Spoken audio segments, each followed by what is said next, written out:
Tanduan bura mar DCP Rigathi Gachagua onyiedho ne serikal mondo make wa e weche mitudo gi kweth njore mar Mungiki mane jatend migawo mar arita Murkomen otude godo. Gachagua mane loso e limbe mar gwenge ma Embu oseo serikal kuom luongo jende ma Masawa gi nying mar Mungiki ka okono jatend piny ni gwenge ma Masawa ok bi miye ombulu mora mora. Otieno Joab Mioler. Seche maliet mar siasa medo jimbore e pacho kae. Rombe mag manyo sir mag siasa e gwenge mopogore opogore bende medo dhi nyime. Jatend duond bura mar DCP Rigathi Gachagua bago romo kod johera mage e kaunti ma Embu kama onyiso jatend migawo mar arita Kipchumba Murkomen mondo omake e weche matude kod kweth mag Mungiki. Kwa mwaka moja unatisha Rigiji. Utatuona, tutashika wewe. Bona unangoja nini? Si unishike. Uonana na hii watu ya Mlima Kenya. Kama wewe ni mwanaume kamili, si ukuja unikamate. Mimi niko na jeshi sina. Gachagua bende oseo jatend migawo mar thieth Aden Duale kumiyanyo oganda ma Masawa kowacho ni jatelo nochopo mana ote mar jatend piny. Kendo jiwo ni oganda ma Masawa ni kod tudruok mar arieya kod oganda ma North Eastern e weche mag ohala. Sasa ametuma huyu Aden Duale ati sisi ni mafisi. Ati we are hyenas. Na huyu si Duale anaongea, huyu ni Kasongo. Duale ndio mwenye kutumika na Kasongo kutukana sisi. Wasomali na sisi ni chanda na pete. Wasomali na watu ya jamii ya Mlima tunafanya biashara pamoja.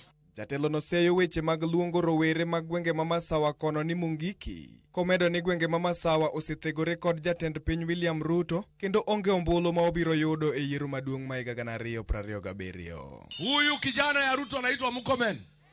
Jana anaita ati vijana yetu Mungiki.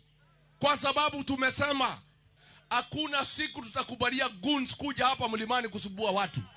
Tumesema vijana wetu watalinda mikutano yetu.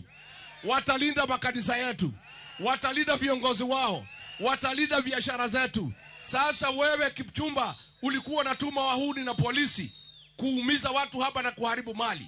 Pale Olokalao tulikuonesha kivumbi. Nyasi machielo, jalupo gai mar Jubilee Fred Matiang'i okwedo mokalo weche mawuok e dho jotelo mag pogo oganda komedo ni nitiere yore mag go siasa mayom mokoti kod ojende e rocho rombe. When we start ethnic profiling, such as I saw that cabinet minister unfortunately do, you are essentially beginning to stigmatize a community because of political decisions or because of what happened in Olkalau.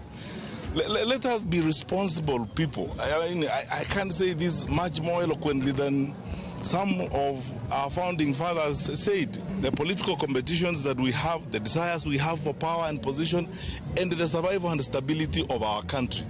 This is our only home on earth. It is much cheaper, easier to go the persuasion route. You might achieve more results by persuading people, sitting down with them in various groups and talking to them nicely, than trying to terrorize people into subservience. That you organize people and beat them and so on and so forth so that they can follow you. Otieno Joab, Ramogi TV. Ikineni ma siasa mag laro tend piny dhi nyime kod ochuo chieng' e pacho kae motelo ne yiero ma higa 2027. Liet ma siasa bende medo idho malo e kaunti ma Nairobi. E kom gavana ma Nairobi imuonyo ne olaw kod jotelo mopogore